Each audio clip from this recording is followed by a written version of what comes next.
My lawyer said my ex wasn't dangerous. Then he showed up at her office with gasoline and a lighter. Nicole Brennan tapped her Mont Blanc pen against the mahogany desk and told me for the fourth time that Garrett's threats were standard divorce rhetoric. Her corner office on the 19th floor of the Feldman Tower smelled like expensive coffee and leather furniture. Floor-to-ceiling windows overlooked the financial district, and her walls displayed degrees from Columbia Law and a decade of awards for family law excellence. She specialized in high-conflict divorces, which was why my therapist had referred me after I'd filed for divorce from Garrett 3 months earlier. Nicole had handled over 200 divorce cases involving domestic violence allegations. She was supposed to be the best.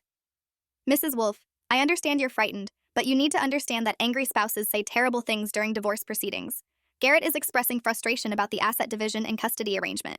That doesn't make him dangerous. It makes him a man going through a contentious divorce.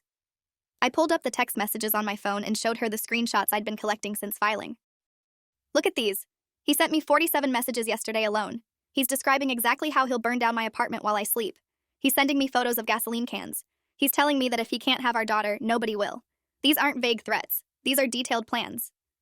Nicole glanced at my phone for maybe 10 seconds before sitting back in her chair with that practiced expression of professional patience I'd started to recognize as dismissal. Cassandra, I've seen thousands of text messages like these in divorce cases. Emotionally volatile spouses use inflammatory language to regain control when they feel powerless. It's psychological intimidation, not genuine intent. If I filed emergency motions every time a divorcing spouse sent angry texts, I'd spend my entire career in court over non-threats. The judge would see this as you being hysterical and trying to weaponize the legal system against your ex-husband. She pulled up a document on her computer and turned the screen toward me. Look at the restraining order petition we filed last month. The judge denied it specifically because Garrett hasn't made any physical threats in your presence and hasn't attempted contact beyond electronic communication. The court doesn't consider text messages to be credible threats unless they contain specific time-based plans with means and opportunity clearly established. Garrett saying he wants to burn your apartment is legally distinct from him saying he will burn your apartment at a specific time with specific materials. Do you see the difference? I saw the difference. I also saw that my ex-husband was describing specific materials, specific methods, and specific targets. But Nicole was explaining the law to me as if I was too emotional to understand that words had meanings. He bought 5 gallons of gasoline last week. I know because I still have access to our joint credit card statement before the account separation goes through. He doesn't own a lawnmower or any equipment that requires gasoline. He lives in a downtown apartment. Why would he buy gasoline unless he was planning exactly what he's been threatening? Nicole made a note on her legal pad, but her expression didn't change. That's circumstantial at best. Plenty of people buy gasoline for various reasons. He could be storing it for a friend, planning a road trip, preparing for an emergency. Without direct evidence connecting the purchase to a specific threat against you, it's just a transaction. Cassandra, I need you to hear what I'm telling you as your attorney. If we go to the judge with this, if we file another emergency motion based on text messages and a gasoline purchase, the judge is going to view you as a vindictive ex-wife trying to manipulate the legal system. That will hurt your credibility for the actual divorce proceedings. It will hurt your custody case. Right now, we have a strong position for primary custody because Garrett has anger management issues documented in marriage counseling. If you start filing frivolous emergency motions, you're going to look like the unstable parent. The words hit me like cold water. Frivolous. Unstable. The same words Garrett had been calling me for the past 6 months, and now my own lawyer was using them to dismiss documented threats. I'd met Garrett Wolf 9 years earlier at a medical conference where I was presenting research on pediatric cardiac surgery techniques. He'd been charming, intense, focused entirely on me in a way that felt flattering at first. He was a pharmaceutical sales representative, successful and confident, and he'd pursued me relentlessly until I agreed to dinner. We were married within a year. Our daughter Lily was born 2 years later, and I'd reduced my surgery schedule to part-time to spend more time with her. That decision, I realized later, was the beginning of Garrett's control taking root. He'd encouraged me to cut back on work, told me Lily needed her mother, made me feel guilty every time I was called in for emergency surgery. By the time Lily turned 3, I was working 2 days a week, and Garrett controlled every aspect of our finances, our social life, our daily routines. He wasn't physically violent, not in ways that left visible marks, but he was controlling in ways that slowly erased my autonomy. When I finally told him I wanted a divorce 6 months ago, something in him broke. The charm vanished completely. What remained was rage and obsession and a determination to destroy me for leaving him. The threats started immediately. At first, they were vague expressions of anger. Then they became specific, detailed, focused on fire and burning and making sure I suffered. Nicole leaned forward with her elbows on the desk, her voice taking on that tone attorneys use when they're trying to sound compassionate while delivering bad news. Cassandra, I'm going to be direct with you because I think you need to hear this. You're a surgeon. You're trained to identify and respond to immediate physical threats to your patients. You're conditioned to see danger and act decisively. But divorce is not surgery. You can't cut out the problem and suture it closed. This is a legal process with specific procedures and evidentiary standards. Garrett is angry, yes. He's sending you inappropriate messages, absolutely. But anger is not danger. Inappropriate communication is not assault. The legal system requires us to respond to actual threats, not perceived ones based on your understandable fear given the emotional stakes of losing your marriage and potentially losing shared custody of your daughter. She pulled out a file folder and opened it, showing me documentation from our previous court hearings. Look at what the family court judge wrote in her order denying your restraining order petition. She specifically noted that you appeared anxious and emotional during testimony. She noted that Garrett remained calm and respectful throughout the hearing. She noted that your allegations of threatening behavior were based on your interpretation of ambiguous communications, rather than on clear and direct threats. The judge concluded that your fear was disproportionate to the actual evidence of danger. Do you understand what that means for your case? I understood perfectly. It meant that Garrett's calculated control of his public persona, his ability to appear reasonable and calm in front of authority figures while terrorizing me in private, was working exactly as he'd planned. It meant the legal system was designed to protect people from proven violence, not from men who were skilled enough to threaten without leaving prosecutable evidence. It meant I was on my own. What if he actually does it? What if he shows up at my apartment with gasoline and burns it down with Lily inside? What if I'm dead and she's dead and everyone realizes too late that I was telling the truth? Nicole closed the file folder and folded her hands on top of it. Then you'll have been proven right, and I'll have been proven wrong, and we'll all live with that.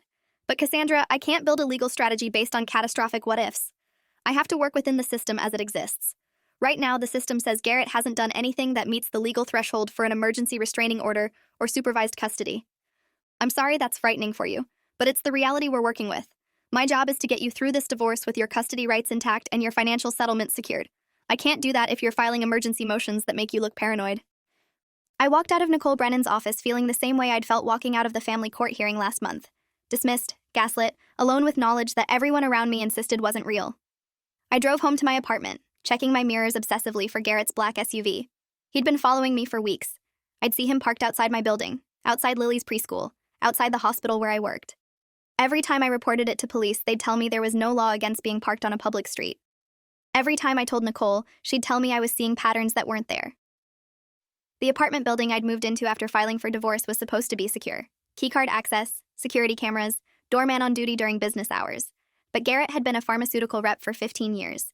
He knew how to charm people, how to talk his way past security, how to make himself seem harmless and reasonable. I'd come home twice in the past month to find things moved in my apartment. A photo frame turned face down, Lily's favorite stuffed animal placed in the kitchen instead of her bedroom, my medical journals rearranged on the bookshelf. Small things that could be explained as my own forgetfulness but felt like messages. He wanted me to know he could reach me anywhere. The locks didn't matter. The security didn't matter. I was never safe. And Lily was with Garrett this week for his court-mandated visitation. 3 days, Monday through Wednesday, while the custody arrangement was being finalized. I'd fought against unsupervised visitation, presented evidence of his threatening messages, explained my concerns about his mental state.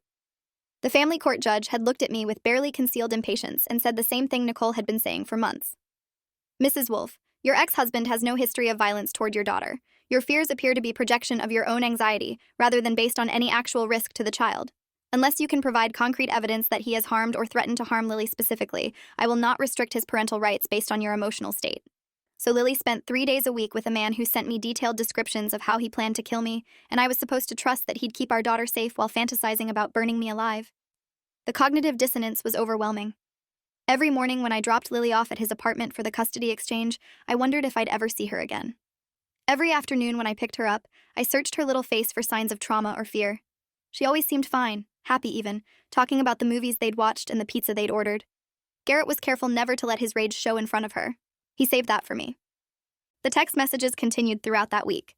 My phone would buzz at random times, day and night, with new variations on the same theme. Fire, burning, suffering, making me pay for leaving him.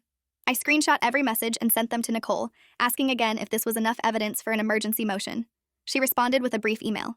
Cassandra, we've discussed this. Save the messages for documentation, but do not respond. Do not engage. Let him vent his anger through text where it can't hurt you. The divorce will be finalized in 6 weeks, and then you'll have legal separation from him. Until then, maintain Grey Rock Protocol and focus on your custody case. Grey Rock Protocol meant being as uninteresting and unresponsive as possible, giving him nothing to react to, becoming emotionally invisible. I'd been trying that for months. It wasn't working. Garrett didn't want me to be invisible. He wanted me to be terrified, and he was succeeding. I started sleeping with a fire extinguisher next to my bed and a hammer under my pillow. I installed additional smoke detectors in every room. I kept my car keys and phone within reach at all times. I made an escape plan for every location I regularly visited. identifying exits and safe rooms and rally points.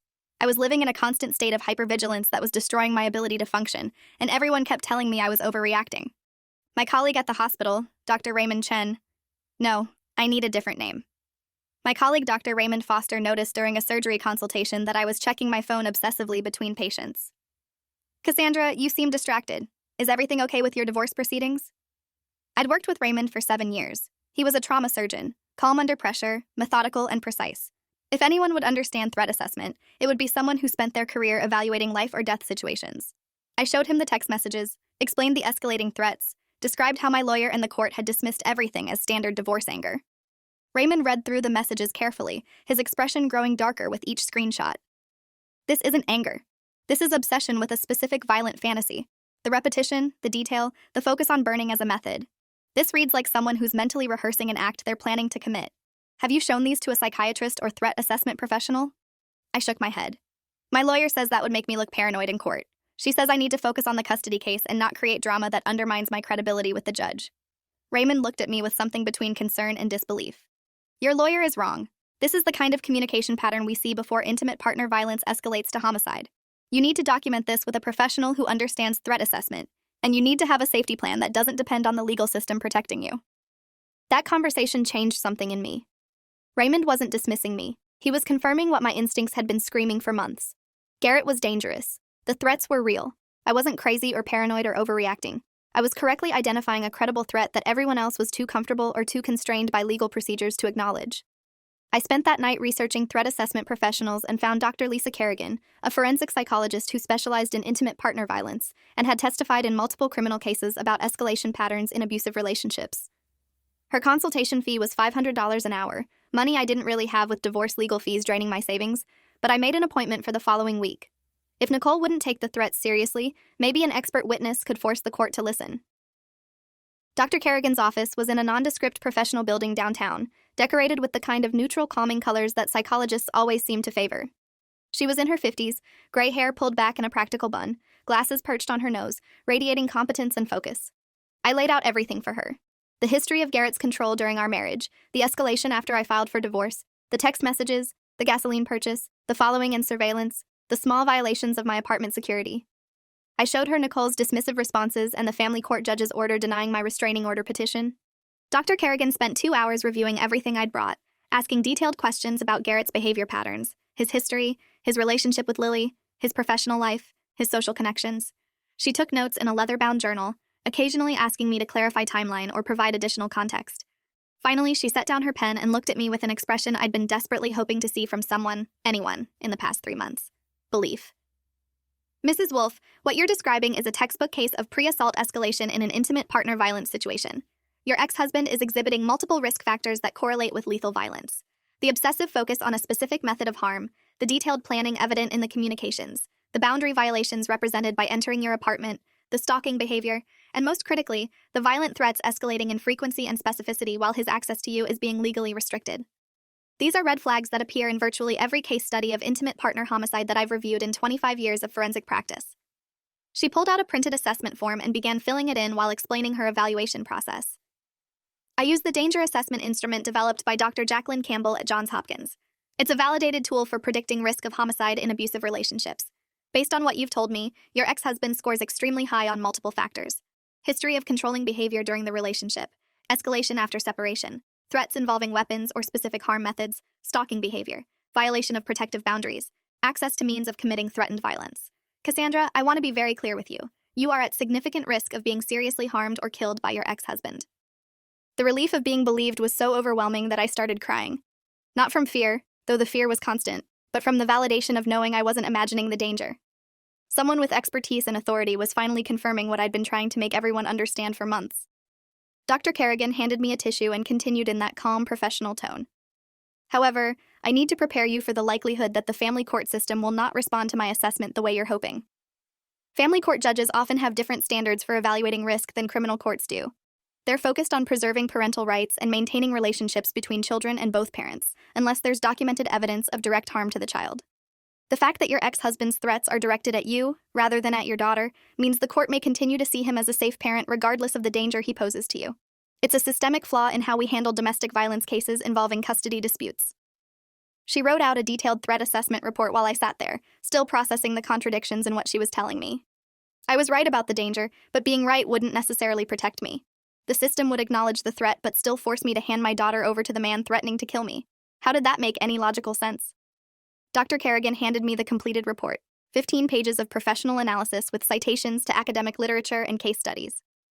Take this to your attorney and insist that she file an emergency motion with the family court. If she refuses, you need to find a different attorney who specializes in domestic violence cases. This is beyond standard divorce representation. You need someone who understands that you're not just dissolving a marriage. You're trying to survive someone who wants to kill you. I brought Dr. Kerrigan's report to Nicole Brennan's office the next day, walked past her receptionist without an appointment, and put the 15-page assessment on her desk. I need you to read this and file an emergency motion today. A forensic psychologist has evaluated Garrett's threat communications and determined I'm at extreme risk of lethal violence. This isn't me being paranoid. This is a professional with 25 years of experience confirming that my ex-husband is exhibiting pre-assault escalation patterns. You need to take this seriously.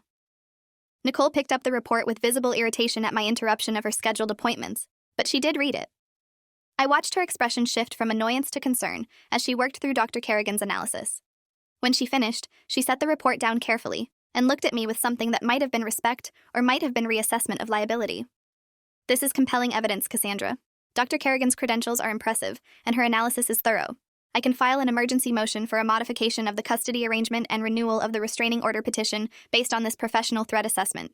But I need you to understand that Judge Whitmore, who's handling your divorce case, is notoriously skeptical of expert witnesses in family court. She believes parents use psychological evaluations to weaponize custody disputes. There's a good chance she'll dismiss this as hired gun testimony. What's the alternative? Wait until Garrett actually does light me on fire and then file a motion posthumously? Nicole's expression hardened. The alternative is that you take independent safety measures while I handle the legal proceedings according to established protocols.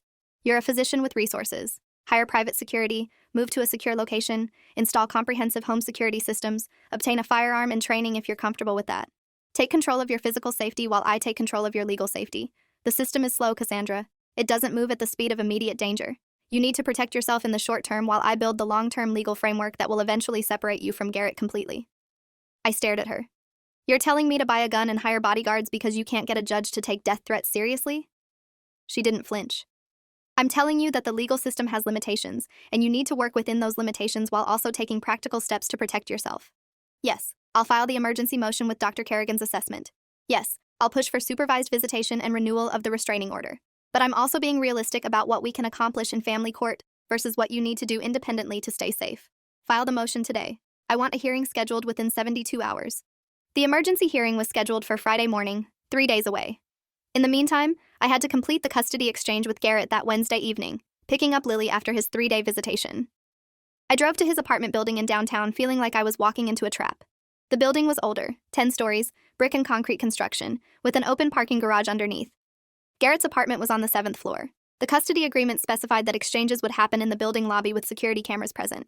But Garrett had been pushing to have me come up to his apartment to collect Lily's things rather than bringing them down. I'd refused every time.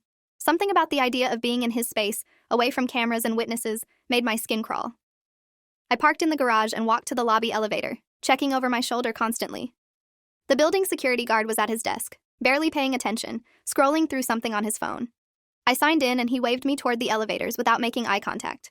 So much for security. I rode up to the 7th floor, my heart pounding harder with each floor. The hallway was empty when I stepped out. Fluorescent lights, beige carpet, the smell of cooking food from someone's apartment. I knocked on Garrett's door. No answer. I knocked again, harder this time. Garrett? I'm here for Lily. The door opened slowly. Garrett stood there and something was wrong immediately. His eyes were red, his hair disheveled, his clothes wrinkled like he'd been wearing them for days. Behind him, I could see his apartment was dark, curtains drawn, and there was a strong chemical smell coming from inside. Gasoline. Where's Lily? My voice came out higher than I intended, fear sharpening every word. Garrett smiled, but it didn't reach his eyes. She's fine. She's watching TV in her room. I wanted to talk to you before you took her. Come inside. Every instinct I had screamed not to go into that apartment. The smell of gasoline, the darkness, the way he was standing in the doorway blocking my view inside. This was the moment I'd been afraid of for months. But Lily was in there, and I couldn't leave without her. I pulled out my phone and held it up. I'm not coming inside. Bring Lily out here right now or I'm calling the police. Garrett's expression shifted to rage so quickly it was like watching a mask drop.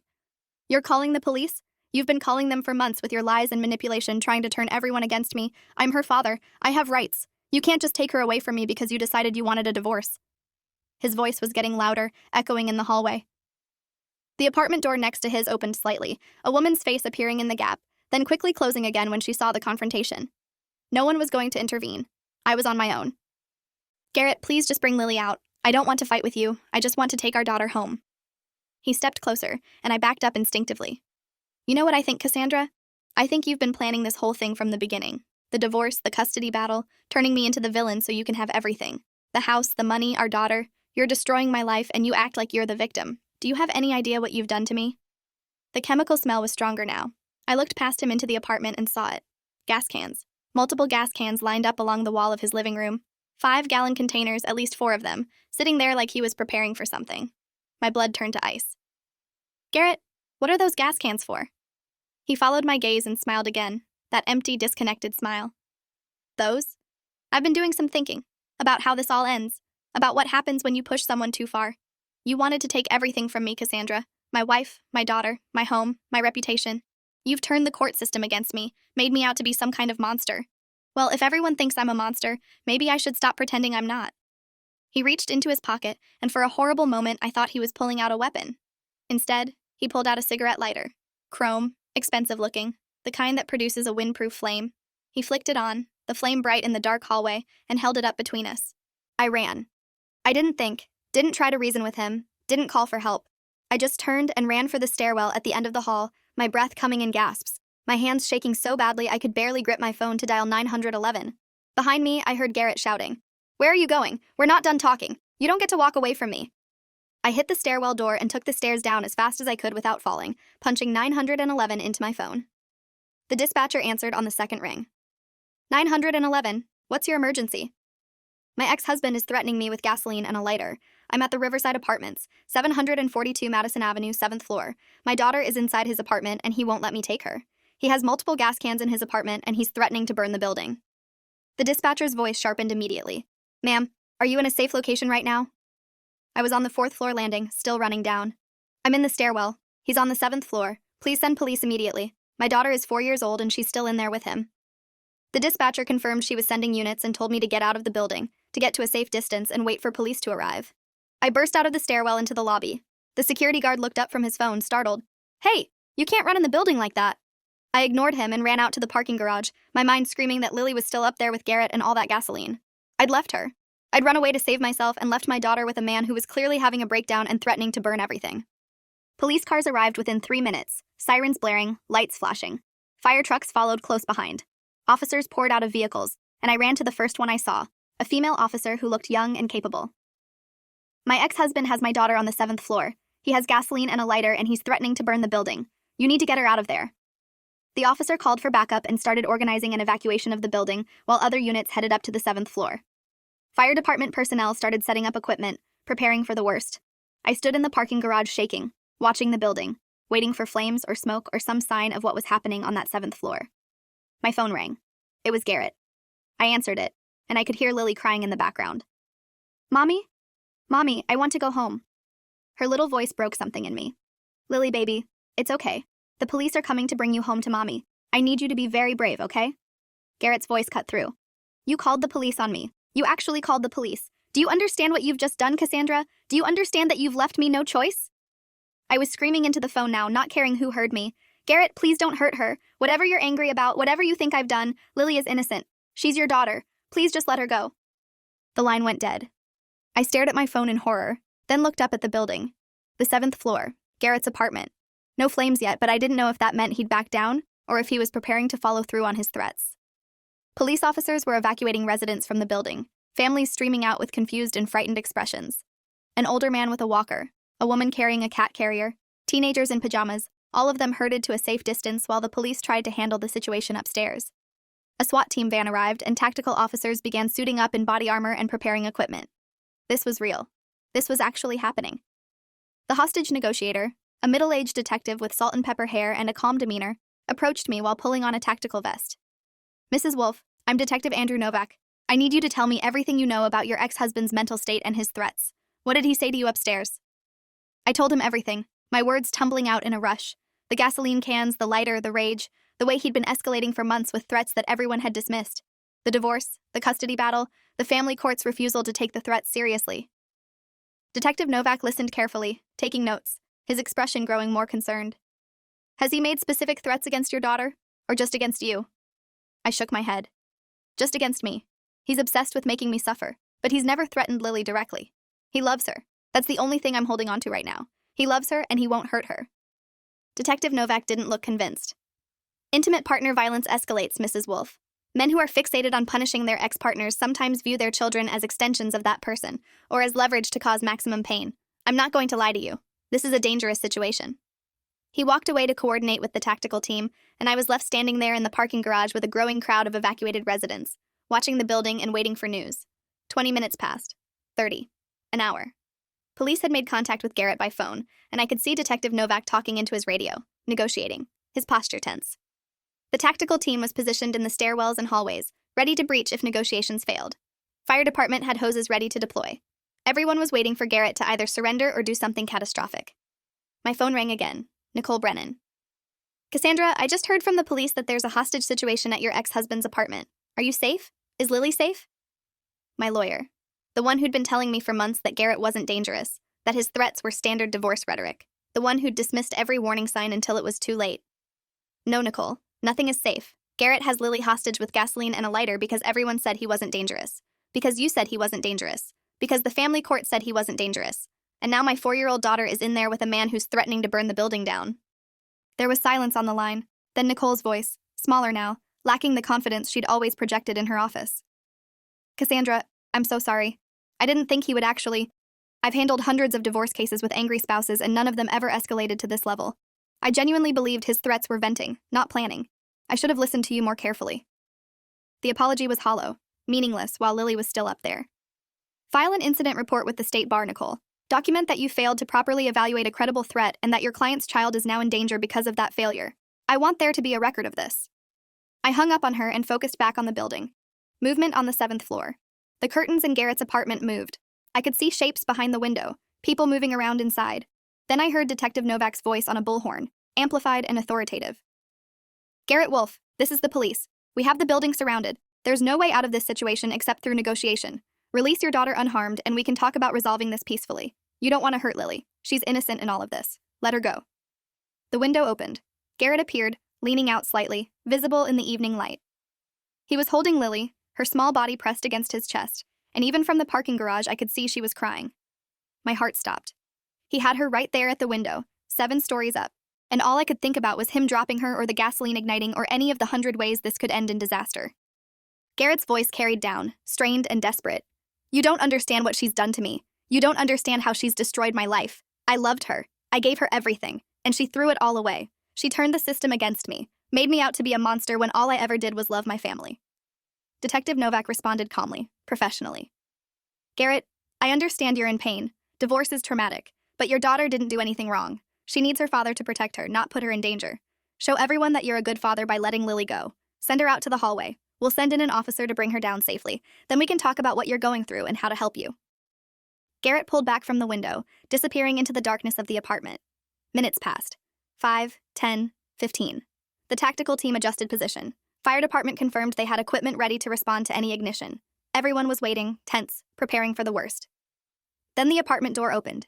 Lily walked out into the hallway, alone, tears streaming down her face, running toward the police officers stationed at the stairwell.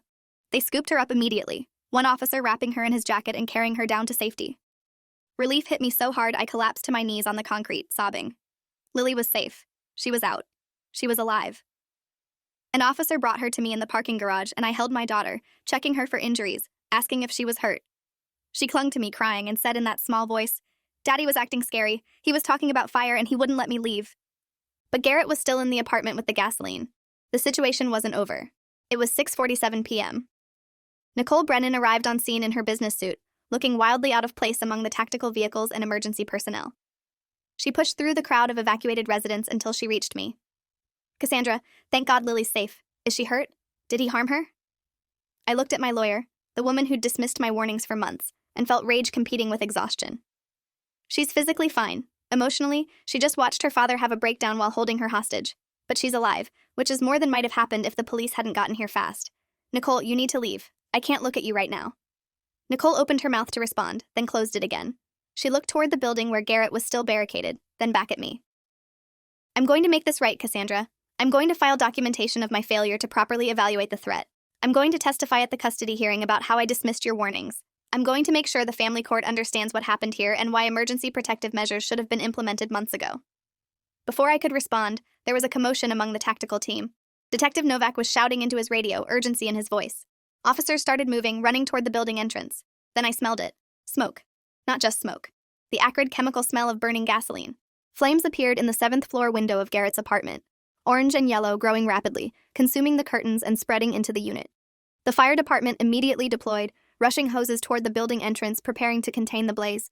But the flames were spreading fast. Too fast. Gasoline accelerated fire burning through the apartment with terrifying speed. Black smoke billowed out of the windows. I could hear shouting from the police and fire personnel, coordinated chaos as they tried to manage the situation. Did anyone see the suspect exit the unit? Detective Novak was shouting into his radio. Negative. No visual on suspect. Thermal imaging shows possible heat signature near the window but can't confirm with the fire.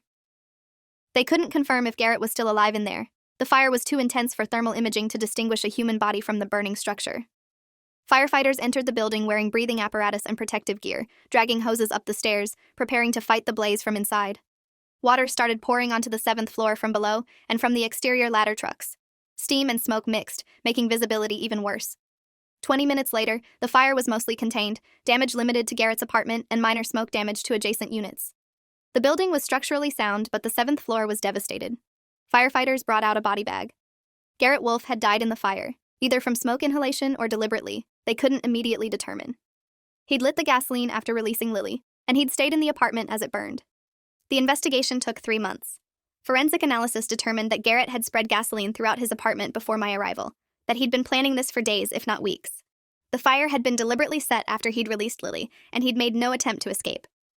The medical examiner ruled it suicide by self-immolation, noting that Garrett had positioned himself in the center of the fire and had inhaled smoke without attempting to reach the door or windows.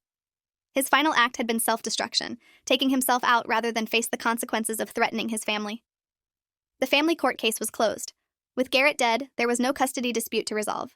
I had sole custody of Lily by default, and I also inherited the full burden of helping her process the trauma of watching her father's breakdown and knowing he'd died shortly after. She started therapy immediately, specialized child psychologists who worked with kids traumatized by domestic violence and parental loss. I started therapy too, working through my own trauma of being dismissed and gaslit by everyone I'd turned to for help, processing the guilt of wondering if I could have done something differently, intellectually knowing that Garrett's choices were his own, but emotionally carrying the weight of not being able to save him from himself. Nicole Brennan filed a detailed report with the State Bar Association documenting her failure to properly evaluate Garrett's threats and her role in dismissing credible warnings that led to a hostage situation. She testified at a family law reform hearing about the systemic problems in how domestic violence threats are evaluated in custody cases.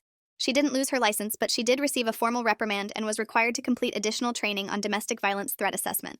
The civil case was more complex. I filed suit against the family court system, specifically challenging the procedures that allowed documented threats to be dismissed based on judicial skepticism of victim testimony. That case is still pending, tied up in appeals and jurisdictional questions about sovereign immunity and judicial discretion. But it's bringing attention to the problem, forcing legal scholars and family law practitioners to examine how the system fails victims who report danger. Detective Novak, the hostage negotiator, reached out to me 6 months after Garrett's death. He'd been researching intimate partner violence escalation patterns and wanted my permission to use my case as a teaching example for police academy training. I agreed immediately. If Garrett's death could prevent even one other case of dismissed threats escalating to violence, then maybe something meaningful could come from this nightmare. I worked with Detective Novak to develop a training module on recognizing pre-assault escalation in domestic situations, on believing victims even when their evidence seems ambiguous, on understanding that legal thresholds for intervention don't always align with practical thresholds for danger. That training is now mandatory for all officers in our county who respond to domestic violence calls. Dr. Lisa Kerrigan, the forensic psychologist who'd validated my threat assessment, invited me to co-author a research paper on the gap between clinical threat evaluation and legal threat standards. We documented how frequently domestic violence victims receive professional confirmation of danger but fail to receive legal protection because the systems operate under different definitions of imminent threat. That paper was published in the Journal of Family Violence and has been cited in multiple family court reform proposals. I also started speaking at legal conferences and domestic violence prevention seminars, telling my story, explaining how dismissal by authority figures nearly got me and my daughter killed. I talk about Nicole's professional demeanor while she gaslit me into questioning my own perception of danger. I talk about the family court judge who looked at documented threats and decided I was just an emotional woman trying to manipulate the system. I talk about the police officers who treated my reports as nuisance calls instead of escalation warnings. And I talk about how Garrett's final act, burning himself alive in front of his entire community, was the ultimate demonstration of how seriously unaddressed mental health and domestic violence threats can become. The most important work came from an unexpected source.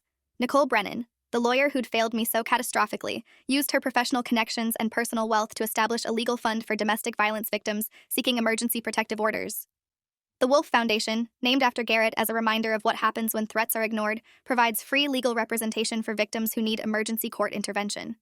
Nicole runs it personally, taking no salary, dedicating herself to making sure other victims have access to attorneys who will believe them and fight for them. She can't undo her failure in my case, but she's trying to prevent future failures.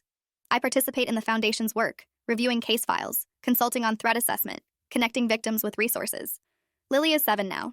She remembers her father mostly through stories I tell her, carefully constructed narratives that acknowledge he loved her, but was struggling with problems he couldn't control.